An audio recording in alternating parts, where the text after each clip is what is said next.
Out of college, why was WWE a great option for you? Why did you decide to go that route? I think it was, they pursued it well enough, and I had the opportunity to play some football, but there was just no guarantee in that avenue as well. But I thought, you know what, I'll give this a chance. And the money.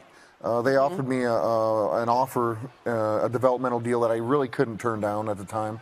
You know, I was a poor college kid. I had, believe it or not, I had student loans to pay off. I wasn't, you know, I hadn't, and all that. I wasn't a full ride student athlete. Such a different adjustment, though, right? You're growing up on a farm, and then you go to college, and then you're thrust into this world. What was the most tough part about that on a personal level? I think just being from South Dakota and then leaving South Dakota and going to Minneapolis and then catapulting in countries, being on the road 5-6 days a week. I wasn't prepared for that at all.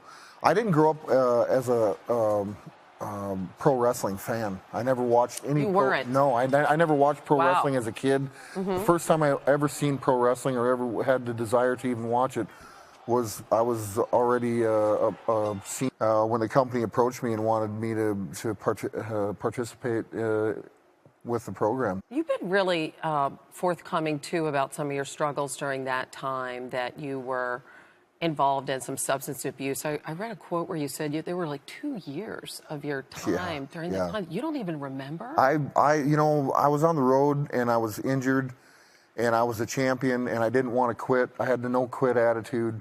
And yeah, Vicodin and vodka were my closest friends. Wow. And my closest enemies. Sure. So I seen the light at the end of the tunnel. I had to get out of the wrestling business back then to save my life, and I just wasn't happy. I wasn't happy at the time. It's not. I felt like a caged animal. Didn't want that. I still had a competitive nature inside of me that I had a calling.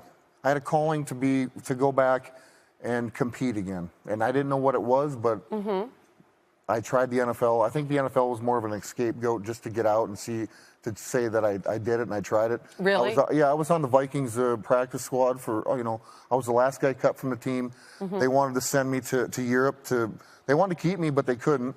And I needed to brush up and I needed experience, and they wanted to send me to Europe, and I didn't want to go. So. It wasn't in your heart to do that. No, it wasn't. And then the next thing I know, I got a phone call saying, "Are you interested in fighting?"